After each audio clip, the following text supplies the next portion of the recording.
السلام علیکم. شروع کوم په نام د الله چې بخښونکی او مهربانه دی. نو دا یو ټوکه دی پکې ځکه دا دوستان ملګري ډېر زیات داسې ستړي شوي پنجابیان خلکو ته پر لاس ته اټکلی چې تاسې زما خولې ته اټکلی واچوله هغه په دې چې داسې مشران هم کېنولي هغه درې نقطې چې ما هغې په باره مفصله خبرې کولې نو شیرزاد صاحب وویلې او د تاریخي جرګه د پښتون دا میکانیزم د دې داسې جوړ شوی چې د پښتنو دپاره یو کلچر ګرځېدلی دی او دا د ډېرو پیړو دې خواته دا شتون لري دلته په خپله جرګه چې ده د ده اصلي نوم چې دی جرګ دی. جرګ دا ډېر زیات زوړ ټکی دی او زه فکر کوم چې ترکي ټکی دی. دا معنا دا ده چې په سرکل یعنی دا داسې نه دی چې یو سړی راغلی هغه مشر دی هغه فیصله کوي او غونډ چارې او واک یې د هغه په لاس کې دي.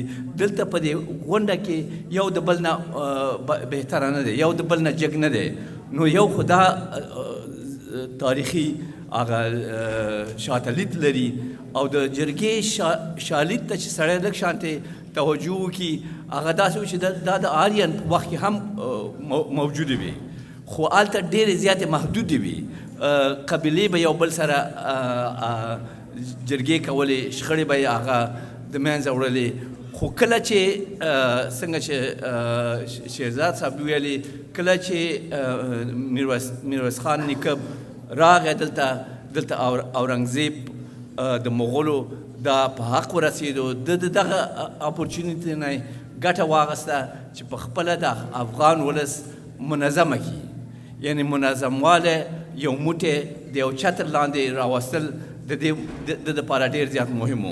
نو ګرچې اوتاکیان دومره پاتې نه شوه خو په وروسته د هغې نه دې یو اډه جوړه کړه یو اډه یې د جرګې دپاره جوړه کړه چې بیا ستر احمدشاه بابا راغی چې هغه په 1940 کال کې و. نو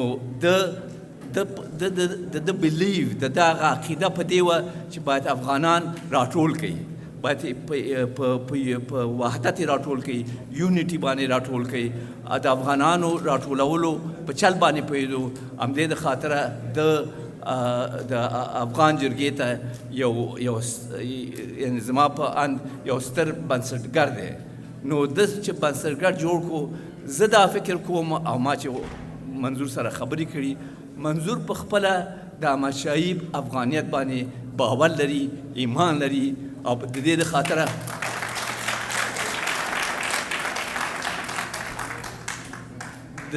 خاطره جرګه په جرګې باندې په اصولو باندې په ترتیب باندې ډېر زیات ښه پوهېږي. نو تاسې او که د ده انټرویوګانې واورئ جرګه کې ډېر خلک ورسره ناست وه ملتپاله ګوندونه پکې ورسره ناست وه داسې نور خلک ورسره ناست وه. نو دا یو ګیله کېږي چې ځینې خلک داسې په شا شوي دي خو دې بیا دا خبره وکړه چې زه بیا ورځم سبا ورځم بله ورځ ورځم چې دا جرګه زه نورم کامیابه شي. کله چې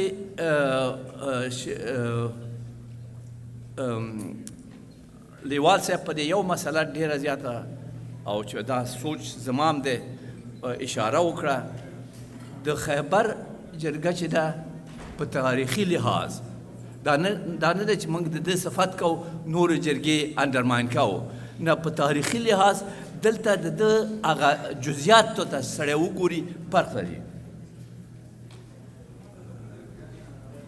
ښه ډېره مننه. فرق لري ځکه چې دلته واکمن خلک د ده مکمله دښمنان دي زموږ دښمنان دي دا یې ګوره فرق دی دا ډېره زیاته مهمه ده. زه به داسې وایي چې وخت ډېر کم دی زه به دا یو هغه دا وکړم او که تاسې د امان الله خان هغه وګورئ چې د انګریزانو په مقابل کې راپاڅېده هلته شاو خلک راټول شو او دا هغسې جرګه نه ده. نو خبره غونډه دا ده کله چې درې میاشتې مخکې د دې نه چې دا جرګه اعلان کړي نو دلته پنجابي اسټابلیشمنټ په کرا دا کوشش وکړو چې دا شی ناکامه کړي. زما د منظور پښتون دا یوه خبره یادېږي په دې آخر وختونو کې دا یې ورته ویل چې په سر په قیمت یې دنه جوړوم، په وچه یې دنه جوړوم. نو داسې عزم ونه لري نو دا شیزونه د داسې یو دښمن په مقابل کې کامیابول داسې آسان کار نه دی.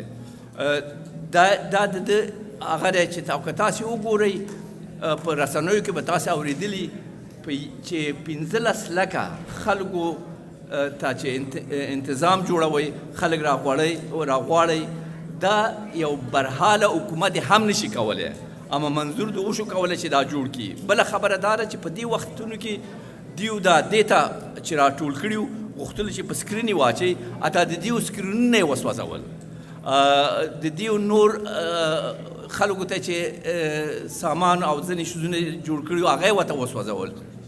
خو په سر د هغې هم دوی وشو کولی چې په دې باندې کامیابه شي.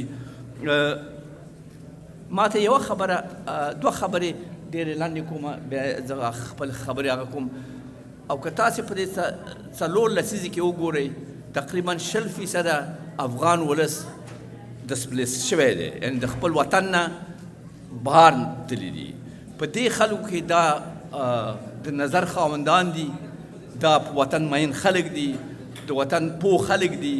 نو په دې اساس زما وړاندیز د پی ټي ایم دپاره دا دی چې موږ باید یو پلټفورم جوړ کړو. یعنې په وروسته د دویمې عمومي جګړې نه د یهودان چې وو ډایاسپورا یې درلوده. دا ډایاسپورا داسې د دې فنکشن داسې و چې یو سړی ډاکټر دی په ترکیې کې دی، بل سړی انجینر دی په نیویارک کې دی، بل سړی تجار دی په جرمني کې دی. دیو دا یو پلټفورم جوړ کړو چې هغه اصلي موخې د دې د وطن او خلک د ناخوال نه څنګه د منځه ویسي. نو دا پلټفورم ډېر زیات مهمه خبره ده چې موږ باید په پلټفورم باندې کار وکړو. یو بله دا زما وړاندیزونه دي، زه هغه نور خبرو نه تېرېږم.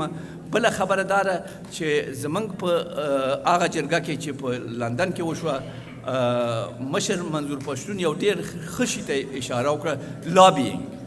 موږ باید لابینګ وکړو. یو دا دی چې موږ تاسې راټولیږو یو کار کوو، او همدا دا چې هیومن رایټ وایلیشن ته څنګه اپروچ وکړو، همدارنګه انټرنیشنل کرمینل کورټ ته څنګه هغه وکړو، په سر د دې چې پاکستان یې سګنیچر یې نه دی، خو موږ باید دې ته اپروچ وکړو.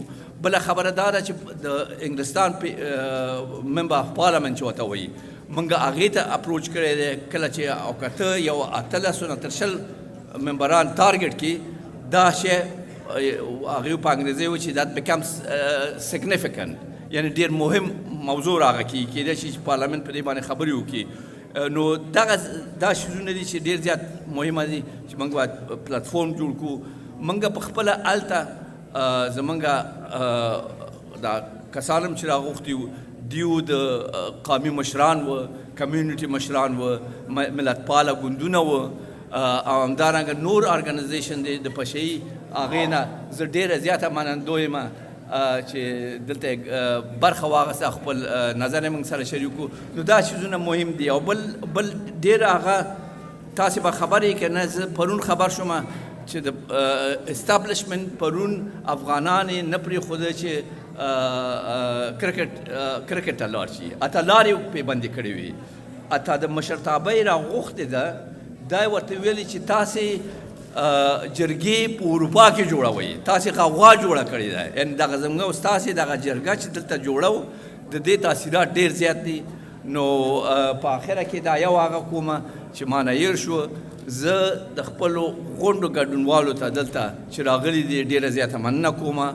زه د بلجیم پی ټي ایم مشرانو نه او ګروپ نه دا ډېر زیات منندوی یم چې دا میټینګ یې دلته جوړ کړی دی. بل خاص زما هغه سپیشل تانکس goes to my left ladies of Afghanistan، او همدارنګه د سند د بلوچو آزادي بخشو جنبشونو چې دلته یې برخه اخیستې، زه تاسو نه ډېره زیاته مننه کوم. نو زه به خپل دا خبرې هغه کومه ډېره زیاته مننه.